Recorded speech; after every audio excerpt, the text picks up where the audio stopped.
Havlicek steals it. Havlicek stole the ball. Down goes Frazier. Down goes Frazier. Down goes Frazier. United to Amici. Amici powers in.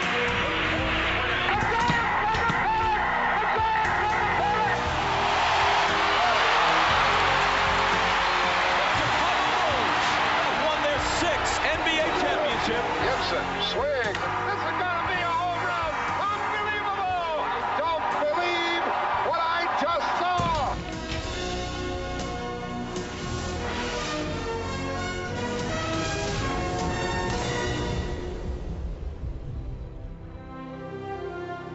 Hello, I'm Chris Fowler for Sports Century. In the autumn of 1982, when women's tennis was defined by the fierce and riveting rivalry between Martina Navratilova and Chris Evert, a coltish 13-year-old German junior player made her professional debut against Tracy Austin. The former U.S. Open champion dismissed her young opponent as talented, but no different from hundreds of girls in the U.S. Systematically and stoically, Steffi Graf soon shattered that assessment.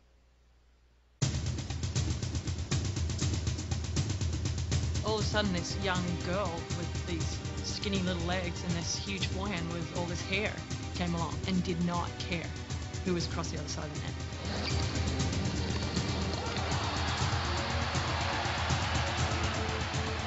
She was just dominating. She was winning her matches so fast.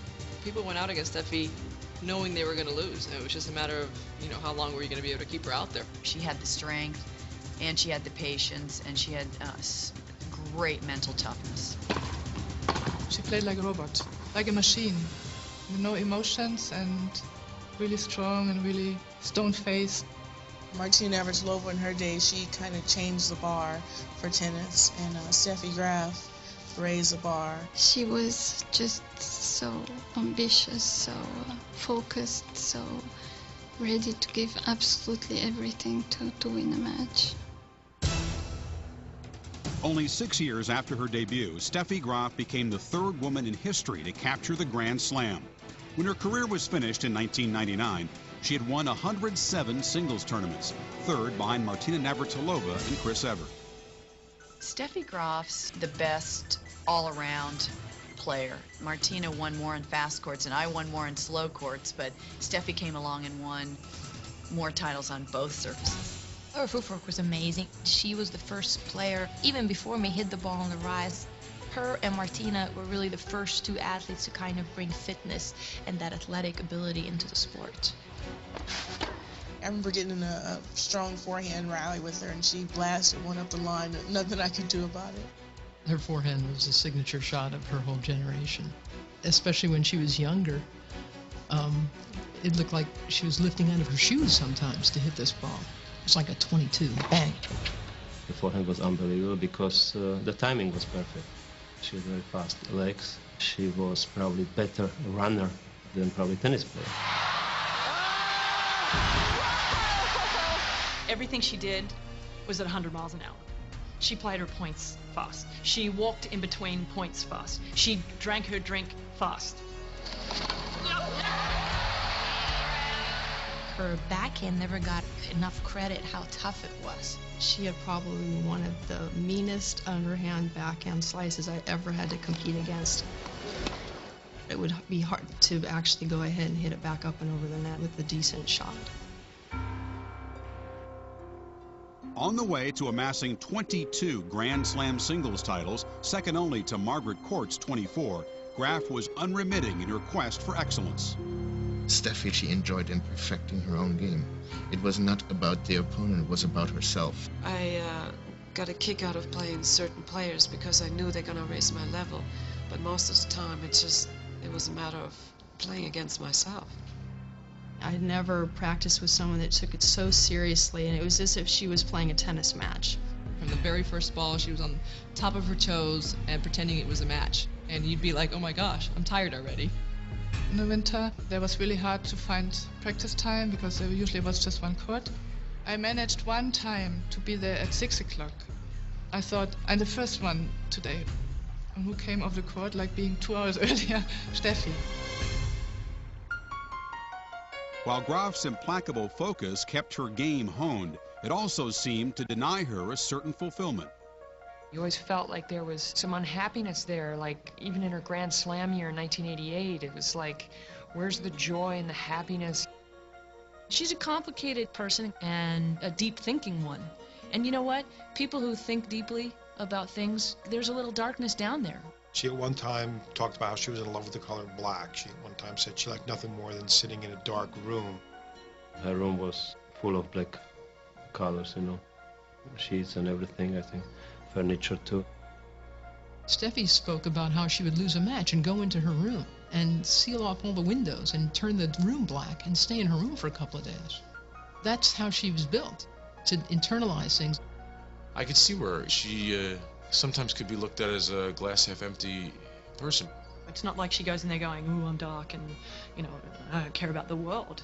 Steffi was a very shy, introverted person that wanted to sometimes just get away from the spotlight, and the way to do that was to be by herself. She never was ready, even in '88, to celebrate. No party, no nothing. That's the main goal of her, to play on the court, finish her job, and she never could enjoy it. So often I just went on to go to the next tournament and just given it not enough time to just let go. Early on, I just wouldn't enjoy that moment enough. She was playing Hamburg, and there was one guy, he was suddenly screaming, "Steffi, why don't you smile?" And she turned around and said, "Should I smile or play?" I would say that Steffi enjoyed conquering herself. And I think she set the bar at the highest level and she wanted to jump over it. And that is what made her happy. I think she put so much of herself into her tennis, and the pressures, although she didn't reveal them that much, it was a very demanding life for her. And then when you threw in the complications of the woes of her father, it was not easy for somebody growing up to deal with.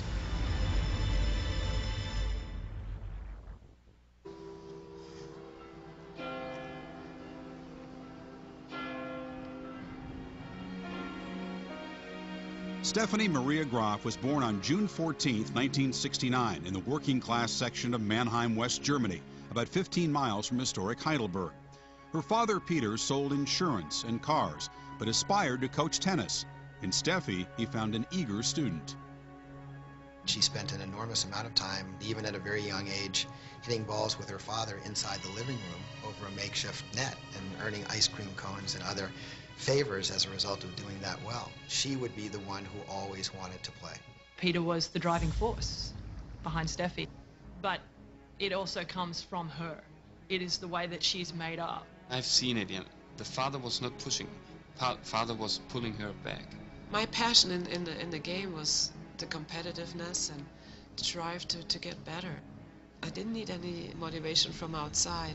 It starts with talent and the joy of the sport. I mean, later it really changed in the quest for perfection. In 1978, the family moved from Mannheim to Brühl, a quiet little village nearby. Peter Graf immersed himself in the creation of a champion. He was not only her father, whom she trusted blindly, he was also her coach and her advisor in any situation.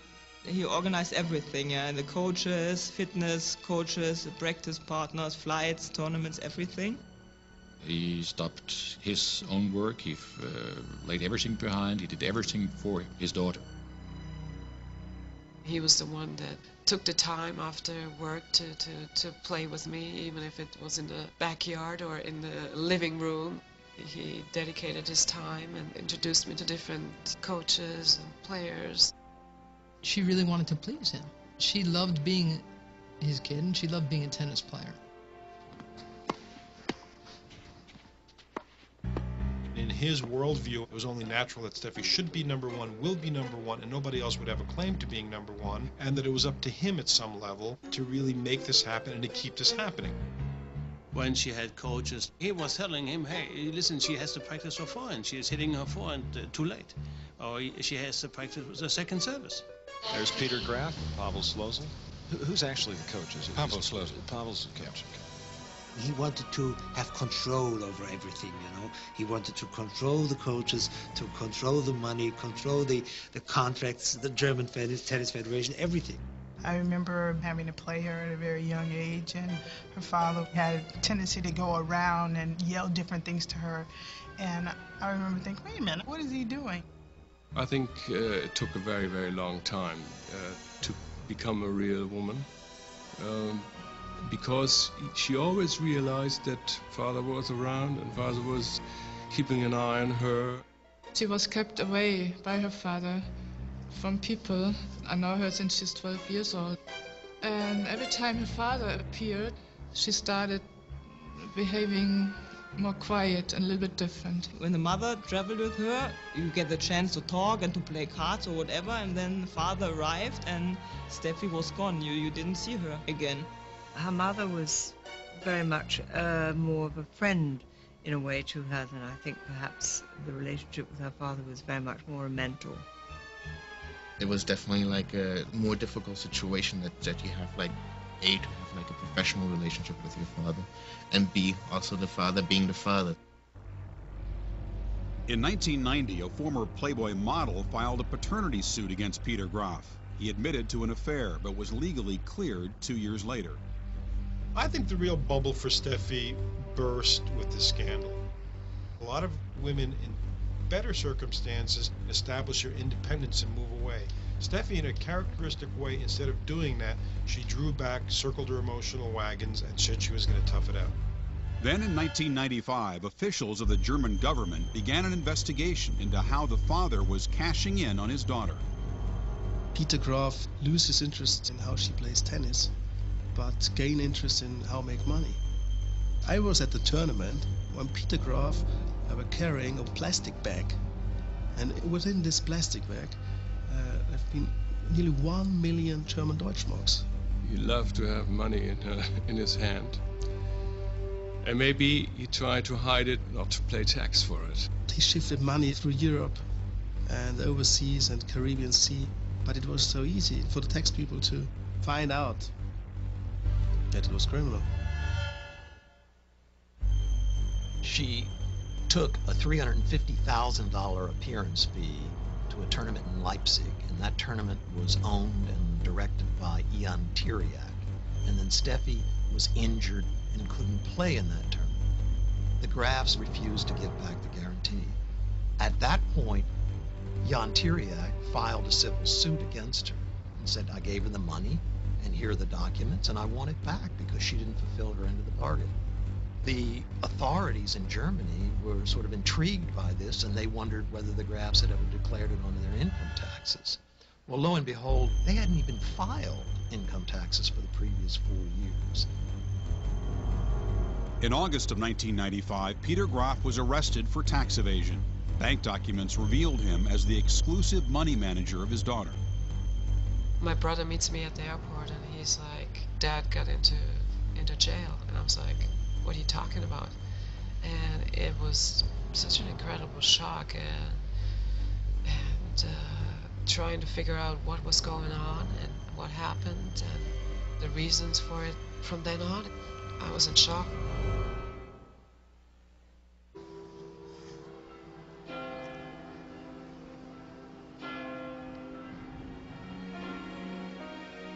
Stephanie Maria Graf was born on June 14, 1969, in the working-class section of Mannheim, West Germany, about 15 miles from historic Heidelberg. Her father, Peter, sold insurance and cars, but aspired to coach tennis. In Steffi, he found an eager student. She spent an enormous amount of time, even at a very young age, hitting balls with her father inside the living room over a makeshift net and earning ice cream cones and other favors as a result of doing that well. She would be the one who always wanted to play. Peter was the driving force behind Steffi, but it also comes from her. It is the way that she's made up. I've seen it, yeah. The father was not pushing. Father was pulling her back. My passion in the game was the competitiveness and the drive to get better. I didn't need any motivation from outside. It starts with talent and the joy of the sport. I mean, later it really changed in the quest for perfection. In 1978, the family moved from Mannheim to Brühl, a quiet little village nearby. Peter Graf immersed himself in the creation of a champion. He was not only her father, whom she trusted blindly, he was also her coach and her advisor in any situation. He organized everything, yeah, the coaches, fitness coaches, practice partners, flights, tournaments, everything. He stopped his own work, he laid everything behind, he did everything for his daughter. He was the one that took the time after work to play with me, even if it was in the backyard or in the living room. He dedicated his time and introduced me to different coaches and players. She really wanted to please him. She loved being his kid, and she loved being a tennis player. In his worldview, it was only natural that Steffi should be number one, will be number one, and nobody else would have a claim to being number one, and that it was up to him at some level to really make this happen and to keep this happening. When she had coaches, he was telling him, hey, listen, she has to practice her forehand. She is hitting her forehand too late. Or she has to practice with the second service. There's Peter Graf, Pavel Slozil. Who's actually the coach? Is it Pavel Slozil. Pavel's the coach. He wanted to have control over everything, you know. He wanted to control the coaches, to control the money, control the contracts, the German tennis federation, everything. I remember having to play her at a very young age, and her father had a tendency to go around and yell different things to her. And I remember thinking, wait a minute, what is he doing? I think it took a very, very long time to become a real woman. Because she always realized that father was around and father was keeping an eye on her. She was kept away by her father from people. I know her since she's 12 years old. And every time her father appeared, she started behaving more quiet and a little bit different. When the mother traveled with her, you get the chance to talk and to play cards or whatever, and then the father arrived and Steffi was gone. You didn't see her again. Her mother was very much more of a friend in a way to her than I think perhaps the relationship with her father was very much more a mentor. It was definitely like a more difficult situation that you have like A, to have like a professional relationship with your father, and B, also the father being the father. In 1990, a former Playboy model filed a paternity suit against Peter Graf. He admitted to an affair, but was legally cleared 2 years later. I think the real bubble for Steffi burst with this scandal.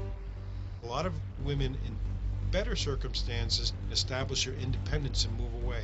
Steffi, in a characteristic way, instead of doing that, she drew back, circled her emotional wagons, and said she was going to tough it out.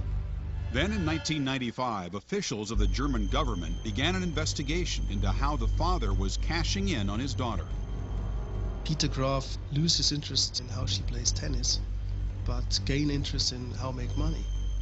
I was at the tournament when Peter Graf were carrying a plastic bag, and within this plastic bag have been nearly 1 million German Deutschmarks.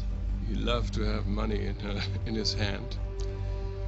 And maybe he tried to hide it, not to pay tax for it. He shifted money through Europe and overseas and Caribbean Sea, but it was so easy for the tax people to find out that it was criminal. She took a $350,000 appearance fee to a tournament in Leipzig, and that tournament was owned and directed by Ian Tiriac. And then Steffi was injured and couldn't play in that tournament. The Grafs refused to give back the guarantee. At that point, Jan Tiriac filed a civil suit against her and said, I gave her the money, and here are the documents, and I want it back because she didn't fulfill her end of the bargain. The authorities in Germany were sort of intrigued by this, and they wondered whether the Grafs had ever declared it on their income taxes. Well, lo and behold, they hadn't even filed income taxes for the previous 4 years. In August of 1995, Peter Graf was arrested for tax evasion. Bank documents revealed him as the exclusive money manager of his daughter. My brother meets me at the airport and he's like, Dad got into jail. And I was like, what are you talking about?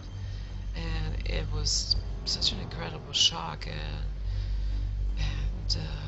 trying to figure out what was going on and what happened and the reasons for it. From then on, I was in shock.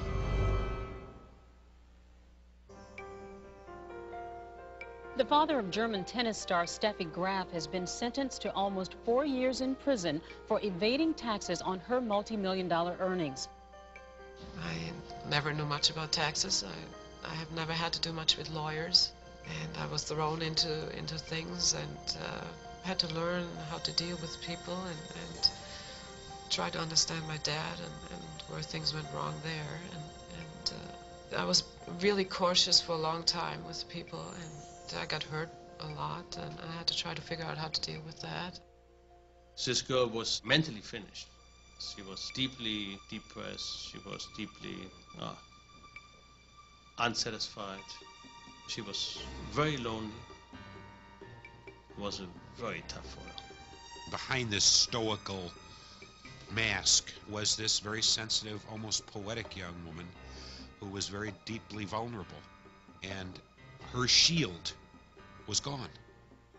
At one stage she said that her father is the most important person in her life. So knowing that he had problems, that affected her a lot. I remember someone asked her a question just in a nice way, saying, "Do you think you'll be able to see him now?" And she goes, "I'm not sure." And then she broke down and ran out of the room. We went to visit her father in jail. It was a tough moment. She cried. The only time I saw her cry was there. To see your dad in jail was really hard. I mean, that was something I struggled a lot with, and it brought me down a lot. She said she wanted to disappear. She was driving on a highway and she pulled off near this asparagus field and cut the engine and just wept on the steering wheel, thinking, this is the lowest point in my life. I want to disappear. I just want to leave. I want to leave tennis. I want to leave everything. Controversy grew as questions arose about Steffi Graf's complicity in the tax scandal. I think it beggars the imagination that she didn't know what was going on. At Wimbledon, it isn't enough for her agent or her father to come up and say, I want Steffi's winning. The player herself must come up to collect the money. Being almost accused myself, there was a chance that I would even come to jail. I mean, that I couldn't believe. I felt like, yeah, I've done wrong in not paying attention to my taxes. And how would I not trust those people that have been in my life? I went to meetings with everybody involved. You know, I got questioned, and I've given the answers that I can give.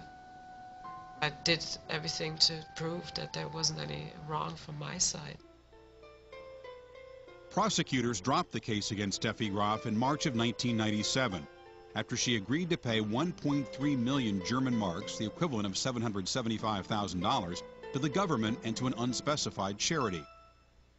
For solace, she threw herself into her sport.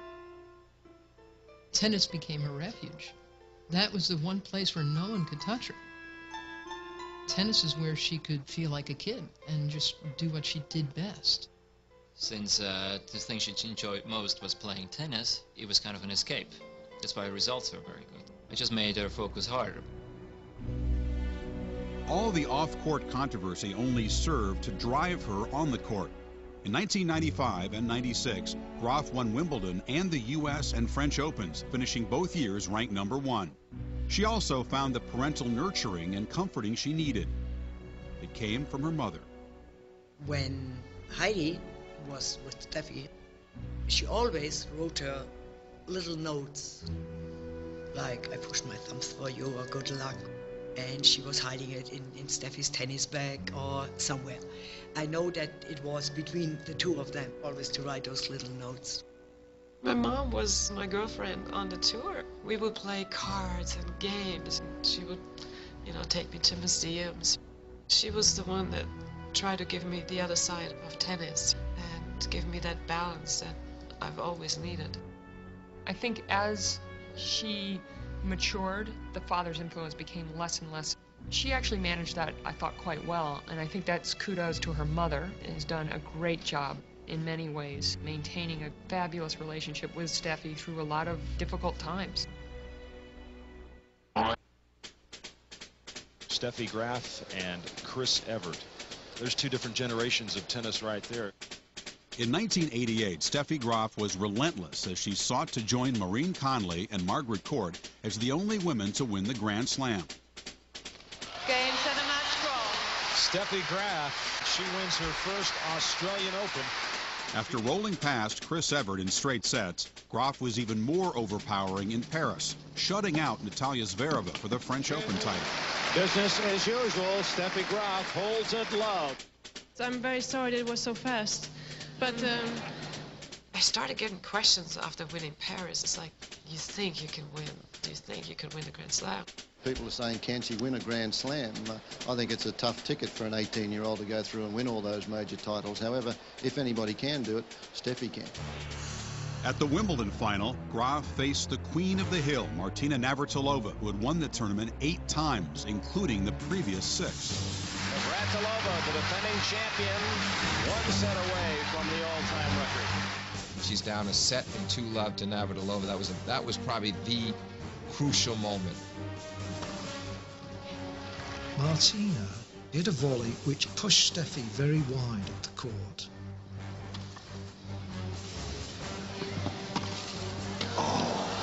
She'll get it.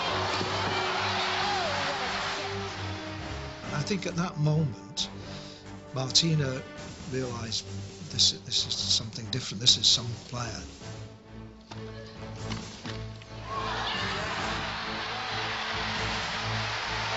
Tennis history beckons Steffi Graf. Once Steffi passed that hurdle over Martina at Wimbledon and won the Wimbledon final, it was hard to imagine that she was going to lose in New York. I got more questions as I win Wimbledon, and suddenly, you know, everybody's talking about it. In September at the U.S. Open final, Graf needed to defeat another prodigy, Gabriela Sabatini, to secure the slam. Sabatini, however, had handed Graf her only 2 losses in 62 matches that year. Sabatini. I've never felt anything like that in a tennis arena. The stress leading up to that event was incredible.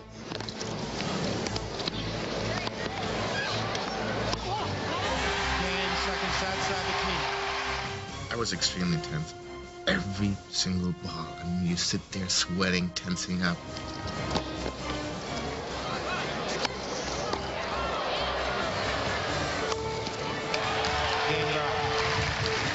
It was a tough match. I would have loved to win it that time, but I think she also deserved to get it all.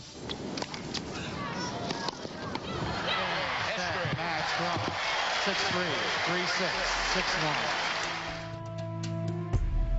I didn't realize how much it got to me, actually, after I won it. I was in the car crying, and my dad is like, you know, everybody wants to see you, we have this party, and I'm just crying. I'm like, no, I just want to sleep. I'm just destroyed.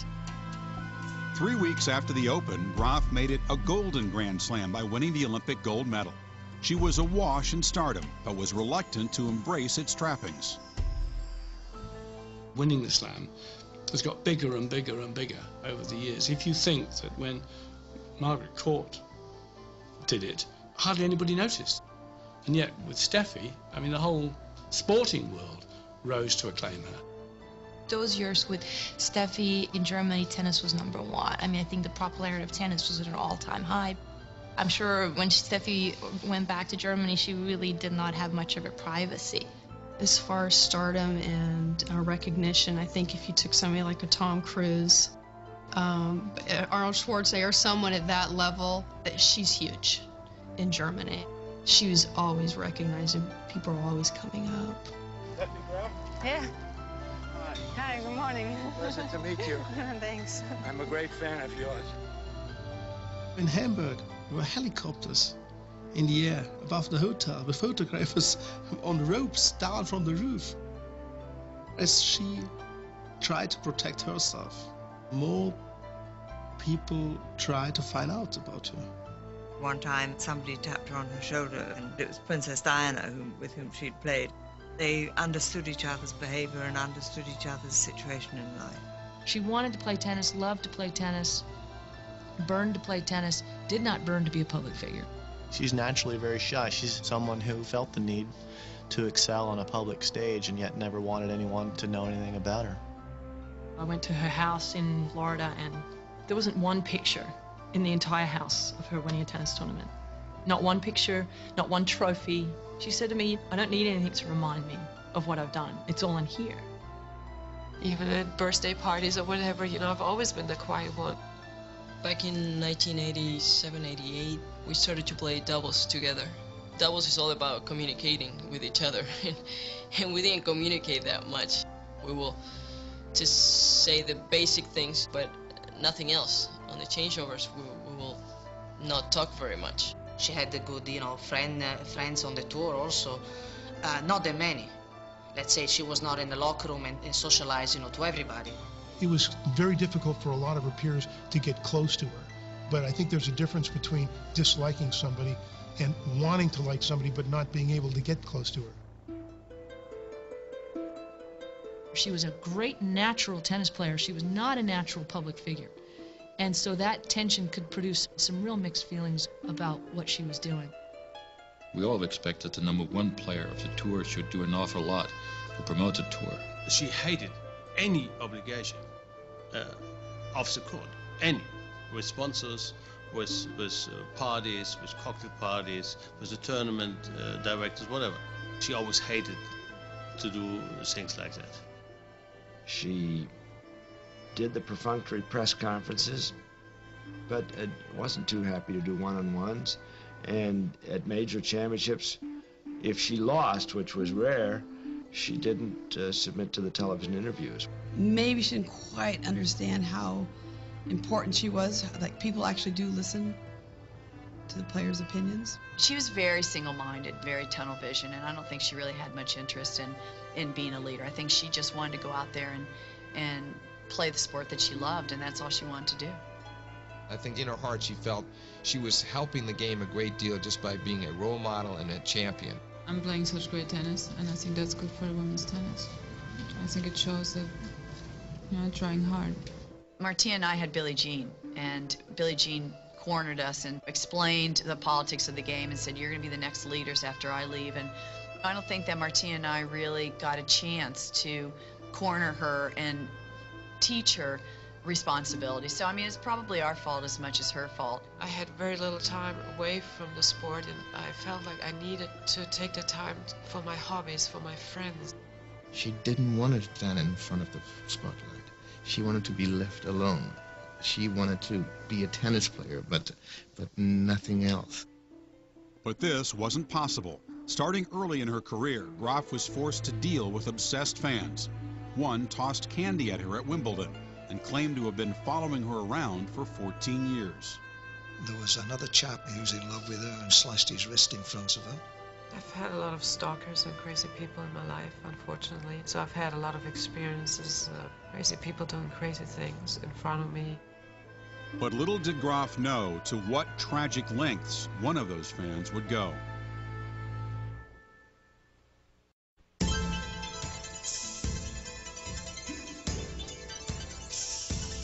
In 1988, when Steffi Graf won the Grand Slam, a new prodigy made her debut on the tour. In March of 1991, Monica Seles overtook Graf as the #1 woman in the world. In their 4 encounters in Grand Slam tournament finals in the early 1990s, Seles won 3.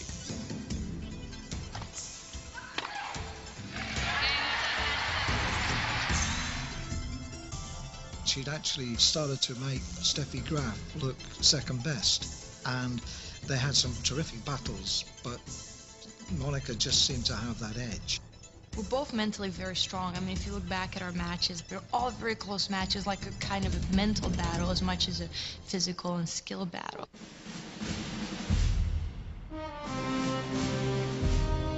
The French Open final of 1992, that's the best tennis match I've ever seen 2 women play.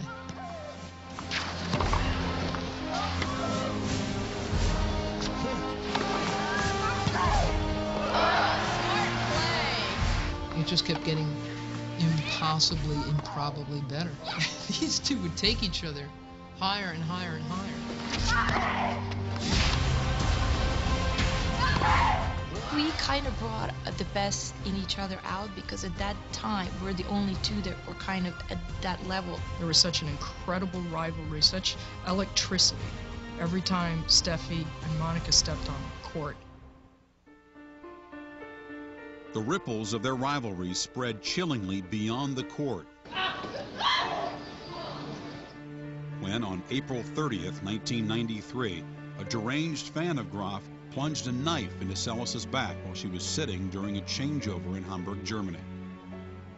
Monica was playing against my sister. I was on the court. In the beginning, you don't believe what you're seeing. It's the unthinkable. I only heard the noise. I thought someone hit her. At that point, I didn't see a knife or I didn't see any blood. I called Steffi on the phone in the hotel. The first thing she said, I hope it's not one of my fans. Her attacker, a 38-year-old German, is said to be a fan of Steffi Graf. He told police he wanted to hurt Sellis because he couldn't bear to see her ranked ahead of Graf. I was in complete shock as soon as I heard. I know the desk that I was sitting on. I still remember those moments very vividly, and then hearing that it was one of my fans, I just couldn't believe it. I was devastated. I went with her to visit in the hospital when it happened the day after I was there, and she was in shock. When Steffi came, it was really an emotional thing for both of us. It's like both of us are just kind of like crying because he couldn't hold back. I said, I'm so sorry, and I was talking to the doctor, how bad is it, and is she gonna be all right? Steffi left the hospital room to then go play the semifinal match in a tournament that probably should have just been canceled. She's like, I don't want to play the tournament. I shouldn't be here. And I convinced her to play. I said, you can't let this be known that they can go around doing this and stopping the world. A month later, the people around Sellis said that Steffi was not reacted right. Steffi never called Monica and she's never visited her. As I understand it, she did try quite quickly to get messages through to Monica when she was back home, but the protection around Monica at that time was so great that possibly these messages didn't get through. The general feeling was that many people expressed this. Steffi could have and should have done a lot more to denounce the man who stabbed Monica. Nobody could understand that. I mean, we couldn't understand that. It was... Steffi felt very hurt by that. Steffi reached out privately to Monica at that time, but Steffi never wanted to be in the limelight. She was as much a victim in some ways of the Monica Seles thing as Monica Seles, because who on earth asked for that sort of responsibility and that sort of place in people's affections? To know that I was one of your fans, there's a certain guilt because if I wouldn't have been around, then no, the guy would have never done it. Added to her guilt was that Günther Parscha, a German, was not sentenced to prison. At the time of the knifing, Graf had won 11 Grand Slam tournaments, Sellis 8. In the 27 months that her rival didn't play, Graf won 6 more majors. Some suggested that run was cheapened because of Sellis's absence. When you consider that the 2.5, 3 years before that horrendous incident in Hamburg, that Monica Seles was dominating that rivalry, you would have to say that Seles would have continued that momentum of domination for possibly several more years. When people talk about, Steffi Graf winning all those Grand Slam titles, and I'm like, yeah, but her chief rival got stabbed and disappeared from the game. There's no saying that Sellis would have kept beating her because Steffi was improving all the time. What happened to me in '93, that's beyond my control. Probably my career would have been different, but who knows? Sidelined by a knee injury in early 1997, Graf lost her hold on the #1 ranking in March to Martina Hingis.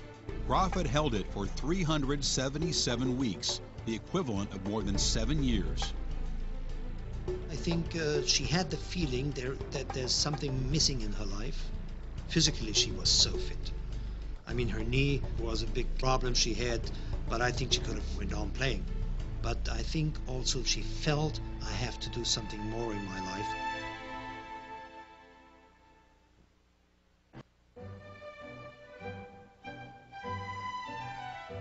There was a serious side to her on the tennis court that people probably maybe mistook that that's how she was, but I think that she definitely had a light side to her. On the court, I've always been really quiet and reserved. I think I'm a little more outgoing if you get to know me, but so that there are different sides.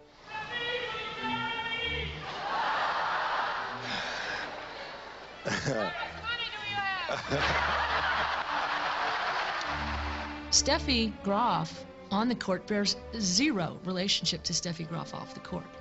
She's a very erudite, self-taught, self-educated young woman. She loves to go to galleries. She bought a lot of art in Australia, and she was deeply interested in photography. Inside the relentless tennis player was a compassionate woman who was the softest of touches. I remember one time she was riding along on a highway and she saw a person holding up a sign that said, "We'll work for food." And she pulled over and gave the guy like $100. There's another story. A beggar asked for money, and Steffi's mother said, "You don't get any money, but you can come in for dinner." And then Steffi and her mother cooked for him. She played a tournament in Russia, and she was going to the airport, and there was a homeless person with this little puppy. And she said to the driver, "Do you know whose dog that is?" And he said, "No, it's nobody's dog." And Steffi said, "Can I take him?" He said, "Why not?" And Steffi just picked the dog up and put it on the plane and took it home. And it threw up on the plane, but she didn't care. She absolutely loved animals, especially dogs. And she used to like to spend time with dogs, even if it wasn't her own dogs. I come home one day and we have this dog at the house, and she's saying, "Well, this was a stray. I kept trying to bring him into the car." So finally he stopped at this one particular front yard, and I opened up the door and he came running in, and so we got to find his home and we got to make sure he's okay. We get a phone call when we come back from dinner that night. It turns out that the address we had was the exact front yard that this dog stopped in. So basically she just stole the dog from his house. The gentle side continued to emerge as Graf lost most of the 1997 and 98 seasons to injuries, and sensed the end to her tennis career was close. Because I just don't take it for granted being here. Steffi, you've won more than any other player. What's it that keeps you going? Being out there on center court like today. But then at Paris in the spring of 1999, when all things seemed possible, even for a tennis player on her last legs, there was one more magical run. She's done it again, Steffi Graf. 6 times the champion in Paris. With her unlikely victory, some of that emotional iceberg melted. She had for the first time this jubilant, this extravert satisfaction showed to the public, which she never did before. This is the most incredible memory I think I'm ever gonna have, looking back on my tennis career. I mean, this is amazing. I want to thank you so much. That's the Steffi I wish we had seen in the previous 21 Grand Slams, because she truly felt, I think, happy inside and outside. She was letting us, the fans, and letting the crowd see inside her heart, and that was something that had been difficult to do earlier in her career. In July of 1999, at the age of 30, Graf got all the way to the Wimbledon finals, but lost to Lindsay Davenport in straight sets. A month later, in what was supposed to be a tune-up for the U.S. Open, with the pain in her legs unrelenting, she played her final tour match. I got a phone call from her, I guess a week later, saying that I'm retiring. I was like, "Well," and she goes, "Yeah, that's it." It's just so poignant that it's in a small tournament in San Diego, in the middle of the match, knee starts hurting her again, and Steffi just says, "You know what? I'm not interested anymore. I don't care about losing this match. Okay, I'm done. She just didn't want to go on and not be able to perform at her peak. She didn't want to see the other side of the mountain. She wanted to retire very close to the peak of that mountain. I've always looked forward to the time after my career, following different interests with arts and photography, and then met Andre, and those plans changed completely.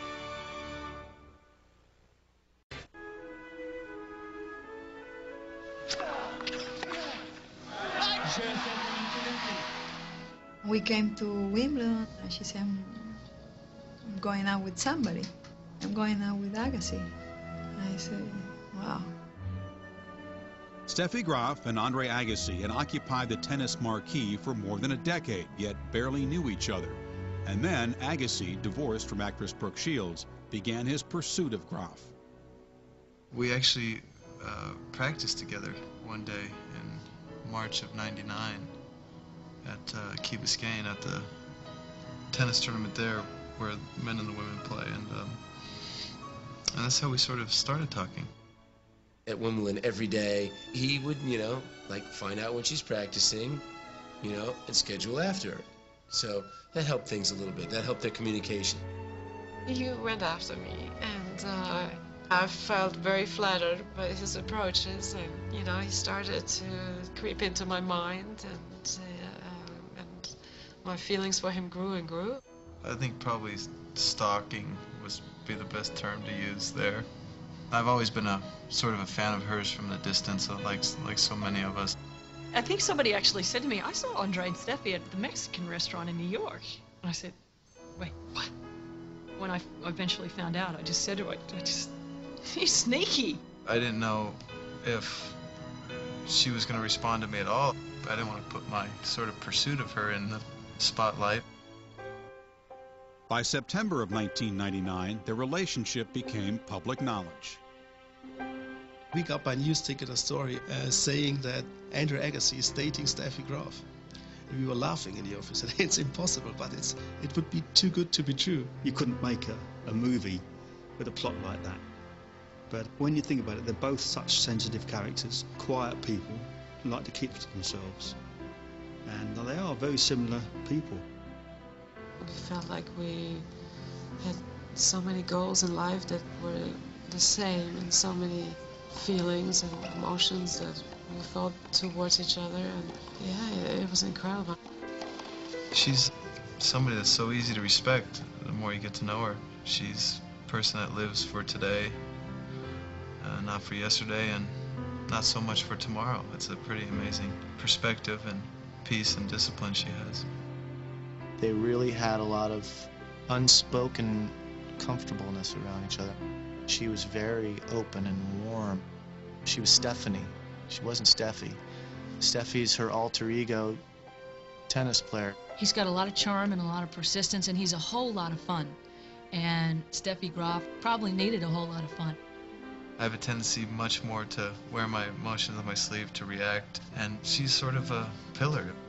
Even something as simple as when we cook, I know that if she's involved, I can sort of dance around and try a bunch of things, and I can't be too far off because she's not going to let it get there.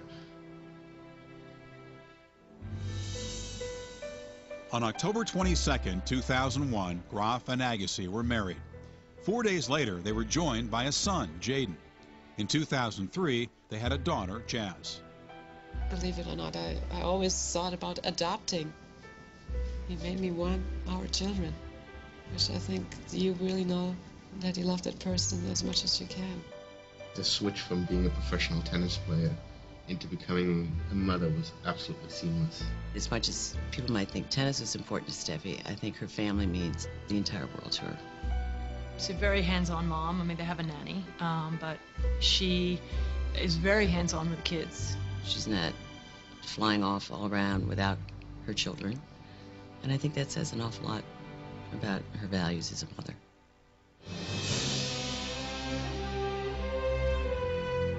I could just sense a new peace and a new sense of calm. And I think Andre really helped her discover true love.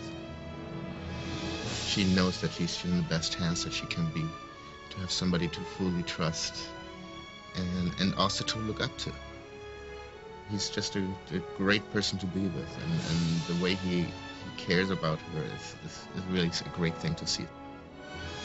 Nobody that knew me would have ever thought I would end up in Las Vegas. Growing up in Germany with forests, with greens, I end up in the desert. I've been so blessed with my husband and my children. Life couldn't be any better, so I'm very happy right now.